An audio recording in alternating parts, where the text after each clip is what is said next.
신명기 29장 1절로 9절. 호렙에서 이스라엘 자손과 세우신 언약 외에 여호와께서 모세에게 명령하여 모압 땅에서 그들과 세우신 언약의 말씀은 이러하니라.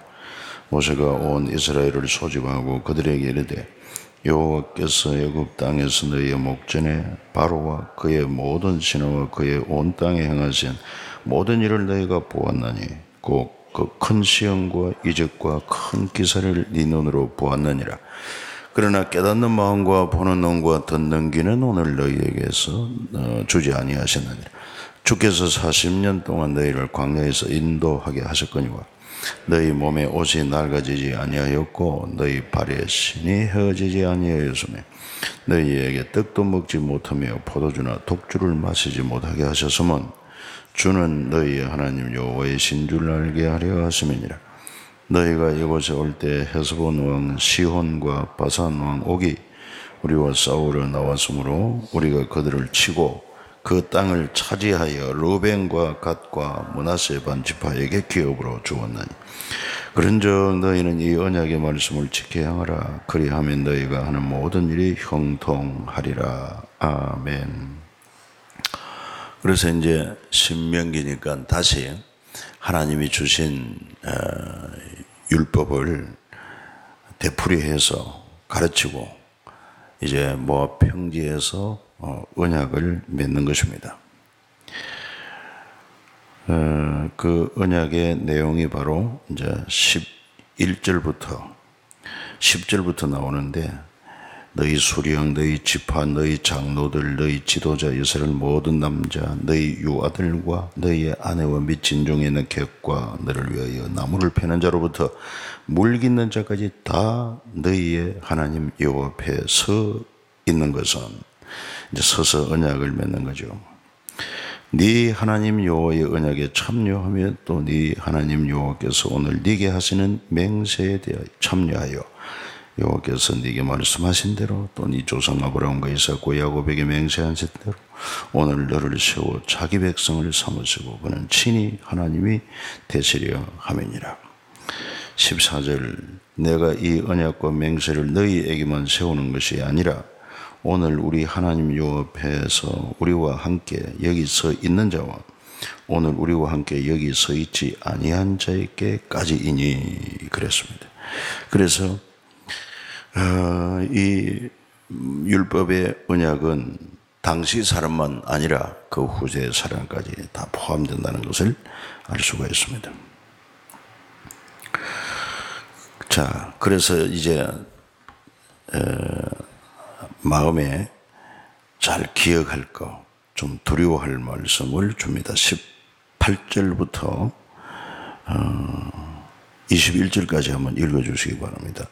너희 중에 남자나 여자나 가족이나 지파나 오늘 그 마음이 우리 하나님 여호와를 떠나서 그 모든 민족의 신들에게 가서 섬길까 염려하며 독초와 쑥의 뿌리가 너희 중에 생겨서 이 저주의 말을 듣고도 심중에 스스로 복을 빌어 이르기를 내가 내 마음이 완악하여 젖은 것과 마른 것이 멸망할지라도 내게는 평안이 있으리라 할까 함이라.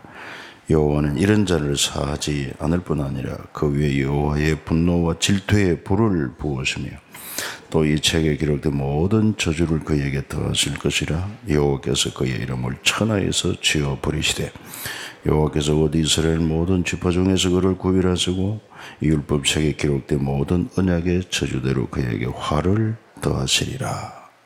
얼마나 참 두려운 말씀인지 몰라요. 하나님은 사랑의 하나님으로 저들을 택하고 또 애굽에서 구속하여 내시고 자기 백성으로 삼고 그리고 하나님을 지도자로 섬기며 또 하나님이 주신 말씀, 법을 따라 살게 했음에도 불구하고 이런 말씀에 순종하고 하나님을 경외하며 복을 준다. 그러나 하나님을 떠나고 다른 신을 섬기고 하는 자는 하나님이 저주를 내리겠다. 28장에 여러분 보셨는지 모르지만은 얼마나 저주가 많은지 몰라요. 그래서 사실 하나님 앞에 범죄한 우리 인간들 아닙니까? 아담 이후로. 그래서 아담 이후로 범죄하여 고통 속에 죽어서 영원한 지옥의 형벌을 받을 수밖에 없는 죄인인데, 그런 죄인 중에서 특별한 은혜를 택하여 구속의 은혜, 그리고 하나님이 함께 하시고 자기 백성으로 삼아주시고 거룩한 말씀을 주었으면은 당연히 감사함으로 그 하나님을 섬기고 말씀에 순종하고 살아야 당연하지 않겠느냐 이 말이에요. 그래서 전도서 12장 13절에 여호와를 경외하는 것과 그 명령을 지키라, 이것은 사람의 본분이다, 결론을 내려놓았어요. 마땅한 일에도 불구하고, 감사함으로 지켜야 함에도 불구하고 그거를 무시하고 다른 신을 섬긴다, 내 마음대로 산다, 그러면은 그가 받을 벌이 오죽하겠느냐 이 말이죠. 아니, 아담 이후로 범죄한 인생 그냥 두어도 고통 속에 살다 죽어서 지옥 갈 인생인데, 이렇게 하나님이 한 번 더 기회를 주었음에도 불구하고 또 다른 신을 섬겨, 그리고 또 하나님을 거역하고 불순종해, 그러면은 이 땅에서조차 하나님께서 그런 저주를 내려가지고 고통을 받게 하겠다, 형벌을 받게 하겠다. 오늘 말씀에도 보니까 그렇지 않습니까? 너희 중에 남자 여자나 가족이나 집하나 오늘 그 마음이 우리 하나님 여호와를 떠나서 그 모든 민족의 신들에게 가서 섬길까 염려하여 여러 가지 바알, 아세라, 몰렉 등등 많은 신들, 우상 많지 않습니까? 이런 것들 따라 섬기면은 여호와의 분노와 질투의 불을, 또 책에 기록된 모든 저주를 그에게 더하실 것이라, 이렇게 말씀하고 있다. 두려운 줄 알라는 것입니다. 하나님을 떠나 사는 인생이 얼마나 참 불쌍하고 또 저주를 받게 되는가. 하나님은 복을 주시는가 하면 저주를 내릴 수 있는 하나님이신 줄 알고 두려워해야 할 것을 말씀하고 있습니다. 오늘도 신앙생활을 보면은 우리가 보통 은혜를 받았습니까? 정말 하는 게 아니라 죄악 가운데 멸망할 수밖에 없는 그런 저주받은 인생인데, 그런 인생을 십자가의 복음으로 우리를 부르시고 아무 조건 없이 주 예수를 믿어서 구원을 선물로 받고, 그 구원이라는 선물 패키지 안에는 모든 죄를 사함받는다, 그리고 하나님의 자녀가 된다, 죽어도 다시 산다, 천국에 간다, 영원히 산다, 어마어마한 은혜를 그냥 선물로 주셨는데, 이런 하나님을 마땅히 사랑하고 섬기고 순종하고 감사하고 충성하고 살아야 마땅하지요. 그럼에도 불구하고 이렇게 은혜를 맛보고도 불구하고 좀 자기 마음에 속이 상한다, 자기 감정이 상한다, 이래가지고 교회를 안 나오는 사람들, 이런 사람들이 많이 있어요. 내가 얼마 전에 만났는데 서울대 수의학과 그 황우석 박사 밑에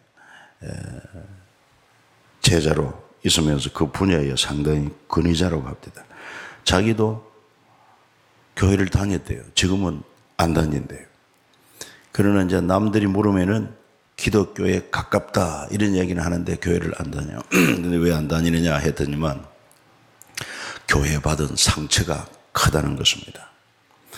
예를 들어서 한때 저들은 운동권 학생인데, 그래도 조계종이나 또는 명동 성당 이런 데는 저들이 학생 운동하다가 막 급하게 도주하면 피할 곳이 되는데, 교회는 전부 다 문을 닫아놓고 뭐가 두려워서 그렇게 문을 다 닫아 그러냐고, 좀 잃어버리면 어떠냐고 이렇게 하면서 이야기를 합니다. 우리도 늘 열려 있는 데는 있습니다. 이 건물 지하는 늘 열려 있으니까 걱정하지 말고 가시면 되는데, 그런 거. 그 다음에 또 뿐만 아니라 교회 중직자가 장로라는 거죠. 중직자가 갓 들어온 갓 믿은 자기들을 상대로 사기를 쳐서 엄청난 손해를 끼치는 이런 일들을 경험하고는 이거 참 상대 못할 족소이구나. 이래가지고 그때부터 그냥 교회에서 발을 뺐다는 것입니다. 그러나 그런 얘기를 했어요. 그 성경을 좀 더 자세히 보시죠. 자세히 보면은 예수님의 12제자 가운데 가룟 유다 같은 경우는요, 도둑놈, 아예 도둑놈이었어요. 도둑놈. 헌금하면 거기서 인바이 포켓하기도 하고, 나중에는 그 욕심 때문에 자기 서성 예수를 은삽십에 팔아버리기도 한 이런 자들이 있고, 뭐 별의별 희한한 사람이 다 나옵니다, 성경에.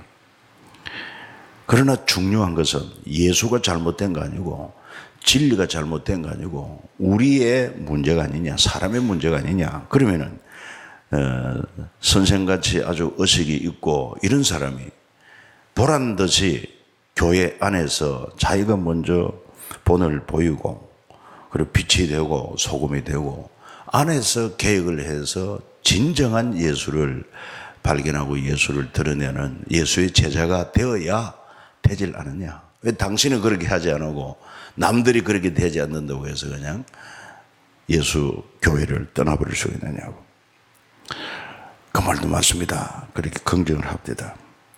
그래 앞으로 기회 되면은 우리 교회를 한 번 더 초청하겠다 하고 헤어졌는데 이런 사람들이 뭐 부적이 있습니다. 그래서 지금 소위 말하는 가나안 교회, 그게 뒤집어 놓으면 안나가 교회 이 말이 될 말이에요. 그러니까 이런 사람들이 수백만 명이 된다니 100만 명이 넘고 200만 명이 된다나 뭐 그러는데 참 이거 교회의 목사로서 책임감도 느끼지만은 그러나 나간 사람들도 생각할 것은 진짜 하나님이 살아계시고 정말 예수님이 구원자라고 하면은 그럴 수는 없지요. 그래서 교회는 주님의 몸이고 몸은 연약할 수도 있고 또 문제가 있을 수 있어요. 병날 수도 있어요. 그러나 그러면 그런 성한 사람이 의식 있는 사람이 좀 더 짐을 지고 연약함을 좀 부담하고 그러면서 격려하고 그 교회를 세우고 가야 되지 좀 마음에 안 든다 해가지고 떠나버리고 이래서야 되겠느냐. 그럴 수 없습니다. 여러분 오늘 이런 말씀을 보면은 한량없는 하나님의 은총을 입은 자로서 그를 믿고 섬기는 것이 감사하고 어떤 경우에라도 주의 몸된 교회에서 당신 같은 사람은 교회에 나오지 말라고 발로 차고 구박을 해도 내가 영생의 말씀이 여기 있는데 내가 주를 떠나 어디로 가겠냐고 이런 중심으로 믿음을 붙들고 신앙을 지키고 교회를 다녀야지. 얼마나 자기가 의롭다고 조금만 뭐 마음에 안 들면 그냥 그만둔다고 교회를 떠나가겠다고. 나도 그런 협박을 많이 받아요. 그러면 나는 교회 안 나온다고. 그러면 또 달래야지 어떻게 합니까? 그러나 하나님 입장에서 보면은 야, 너 배짱도 좋다. 정말 그렇습니다. 자기 좀 마음에 안 든다고. 아직도 내가 살아가지고 있는 것은 문제가 있거든. 정말 예수를 믿으면 나는 죽고 내 안에 주님이 살고 그리고 주를 믿는 믿음으로 사는 건데 사람이 조금 잘못하고 제도가 좀 잘못되고 이렇더라도 그 안에서 그것을 바르게 하고 위에서 기도하고 이런 사람이 정말 필요한 사람들이 아니냐 말이에요. 그렇게 되기를 예수 이름으로 축복합니다. 그렇지 않고 그냥 자기 마음대로 시시하게 생각하고 무시하면은 이 말씀을 봐요. 얼마나 무섭게 말씀하는지 모릅니다. 19절 이 저주의 말을 이 28장에 막 엄청난 저주를 이야기했지 않습니까? 아주 격렬한 저주를 이야기했어요. 듣고도 심중에 스스로 복을 비로 이르기를 내가 내 마음으로 내 마음이 완악하여 젖은 것과 마른 것이 멸망할지라도 내게는 평안이 있으리라 착각하는 자들 이런 자를 사하지 않을 뿐 아니라 그 위에 여호와의 분노 질투의 불을 부으시고 이처에 기록된 모든 저주를 그에게 더하실 것이고 그의 이름을 천하에서 지어버리겠다. 참 대단히 무슨 말씀입니다. 들으니까 떨릴 줄 알아야 돼요. 그저 어떻게 하든지 주님께서 나를 끊어버리지 않도록 내쉬지 않도록 그렇게 우리가 겸손한 마음으로 섬겨야 될 것을 알아야 하지 않겠습니까? 그런 자들에게 내릴 저주를 또 얘기하면서 이스라엘 백성에게 원하는 바가 뭡니까? 협박하는 것이 아니라 이만큼 하나님을 떠나는 것이 비참한 것이고 불행한 것이다. 그래서 너희들 어떻게 하든지 하나님을 잊어버리지 말고 하나님을 경외하고 언약의 말씀을 붙들 때 이제 30장에 가서 보면은 뭐 계속 하는 말씀이 뭐냐 하면은 2절에도 그렇습니다. 2절에도 오늘 네게 명령한 것을 온전히 따라 마음을 다하고 뜻을 다하여 여호와의 말씀을 청종하면 네 하나님 여호와께서 마음을 돌이키시고 너를 긍휼히 여기신다. 이런 말씀을 하고 있습니다.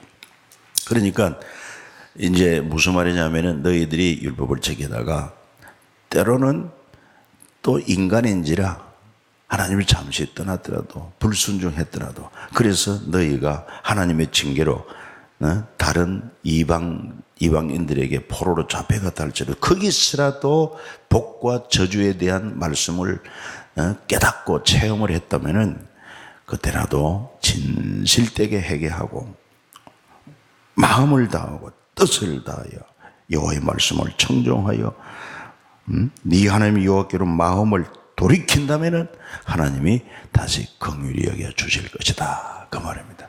그런데 계속 그렇게 완악하고 고집하면 뭐 방법이 없는 거죠.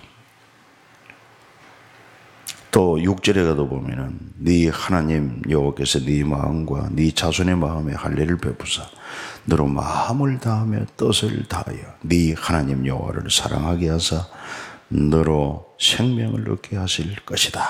이렇게 말씀하면서 얼마나 마음과 뜻과 힘을 다할 것을. 10절은 또 어떻습니까? 10절 9절부터 네가 네 하나님 여호와의 말씀을 청종하여 이 율법에 기록된 그의 명령과 규례를 지키고 네 마음을 다하며 뜻을 다하여 여호와 네 하나님께 돌아오면 마음을 다하고 뜻을 다하는 것 참 중요합니다.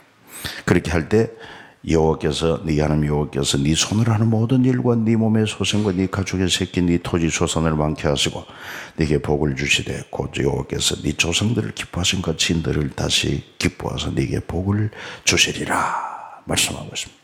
왜 여기서 마음을 다하고 뜻을 다하여 예수님은 거기다 힘을 다하여 목숨을 다하여 주 너의 하나님을 사랑하라고 그렇게 말합니까? 이건 집중입니다. 집중. 하나님을 가볍게 여기서는 안 되고 그리고 우리도 성경 말씀을 통해서 지금 신약 시대는 예수님의 보혈의 공로로 아예 하나님의 영이 예수의 영이 성령이 우리 몸을 성전 삼고 우리 안에 와 계신다는 거 아닙니까? 그러니까 이분을 잊어버리면 되겠느냐 이 말이에요.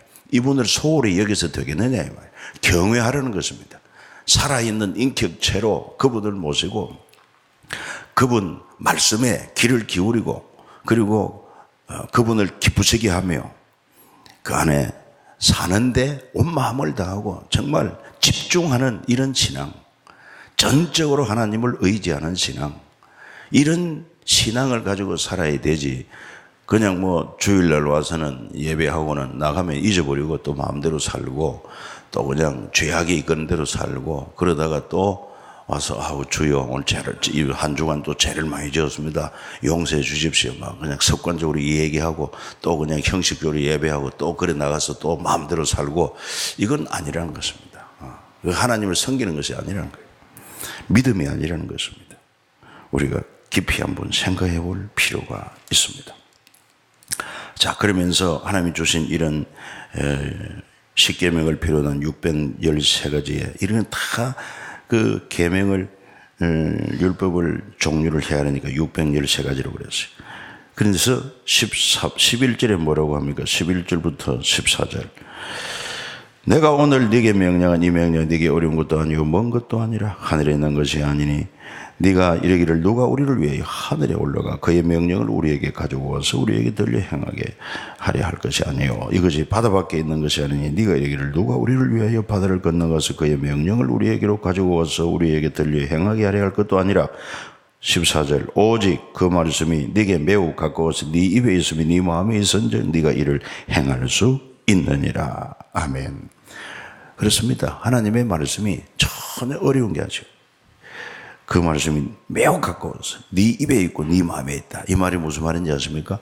하나님 말씀을 들을 때 믿음으로 마음에 믿으시오. 믿어. 마음에 믿고 아멘. 그리고 입으로 아멘 하면 돼요. 믿고 아멘. 이거 못할 게 뭐가 있습니까?